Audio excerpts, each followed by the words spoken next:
The story of the Tower of Babel comes from the book of Genesis in the Bible. According to the story, after the great flood that wiped out all living beings on the earth, Noah's descendants began to multiply and spread throughout the land. They eventually decided to build a great city and a tower that would reach the heavens. As they worked on the tower, they spoke the same language and were united in their purpose. But God saw their pride and their arrogance in trying to reach the heavens, and he decided to confuse their language so they could no longer understand each other. Suddenly, the people were no longer able to communicate with one another, and they scattered across the earth, forming different nations with different languages.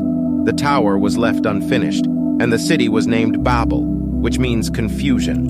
The story of the Tower of Babel teaches us a valuable lesson about the dangers of pride and arrogance. The people in the story believed they could accomplish anything if they worked together, but they forgot that God is the ultimate authority and that they should not challenge his power. By confusing their language and causing them to disperse, God was showing them that they could not build their own way to heaven. He wanted them to rely on him and trust in his plan, rather than trying to accomplish everything on their own. Today, we can still learn from this story and remember to humble ourselves before God, trusting in his plan for our lives and relying on him to guide us through every challenge and obstacle we may face. This is the end of this episode.